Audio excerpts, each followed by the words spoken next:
Good morning, Coronado. This is Officer Haynes, your school resource officer. Today we're going to talk about the principles of crime prevention, what you can do to avoid becoming the victim of a crime, and also some things that you should do if you find yourself becoming a victim. The three principles of crime prevention are secure your property, pay attention to your surroundings, and then prepare for prosecution and recovery. The first thing we're going to talk about is securing your belongings, which is the most important step in preventing yourself from becoming a victim of property crime. And property crime is the most common crime that we have here in Scottsdale as well as nationwide. While you're at school, make sure you're not bringing any non-essential valuables with you. If you don't need your cell phone, you don't need your tablet, you don't need your laptop, leave it at home. It doesn't do you any good to have it here at school, and it makes you a potential victim of a crime. Make sure you lock your locker, and make sure you don't give your locker combination to anybody. If you do bring valuables with you, make sure you have them secured at all times. Lock them inside your locker or keep them in your pocket. Don't ever leave them on your desk or in your bag or somewhere else where other people might see them or be able to have access to them. When you're off campus, remember also to secure your property there as well. Make sure you're locking the doors on your vehicle and don't leave any valuables in plain sight.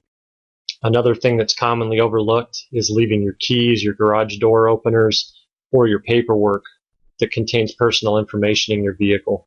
Remember, Arizona is the identity theft capital of the United States, and it's very common for people to have their identity stolen from stuff that's taken out of their car. Make sure you lock your house. Don't ever leave your garage door open, and make sure you're locking up your bicycles and your skateboards.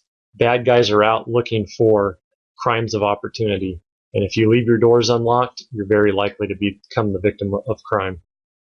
Most criminals are looking to commit crimes of opportunity, meaning that they're looking for people who leave their valuables unsecured or for people who aren't paying attention to their surroundings. So when we're talking about property crimes or persons crimes, it's important that you pay attention.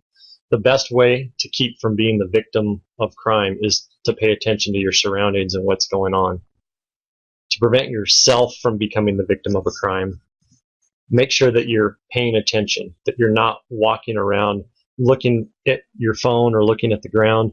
Always know where you're at and who is around you, and watch for suspicious activity. If something looks out of place, it probably is, so trust your instinct.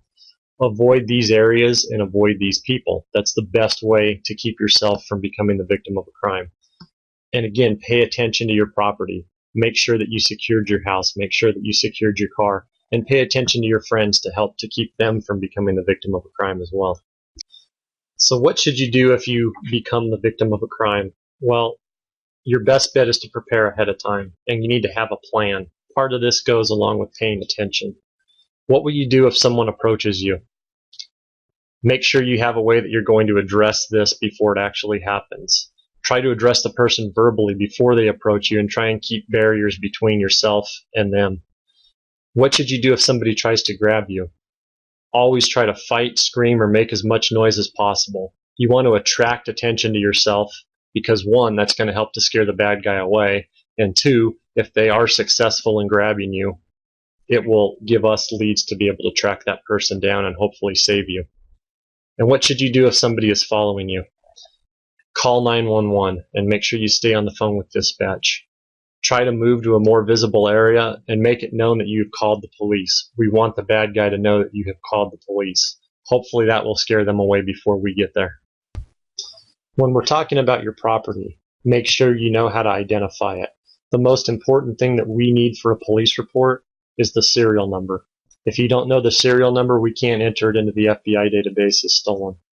We also need to know the make and model number.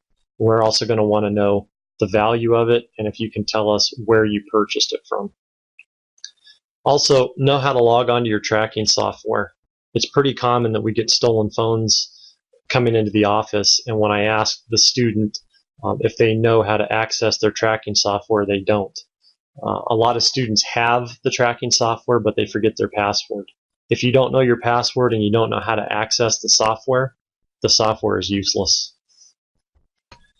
If you have questions about crime prevention or anything else related to law enforcement, come find me during your lunch break or between classes. The SRO office is located next to the round table in the administration building. Thanks for your time.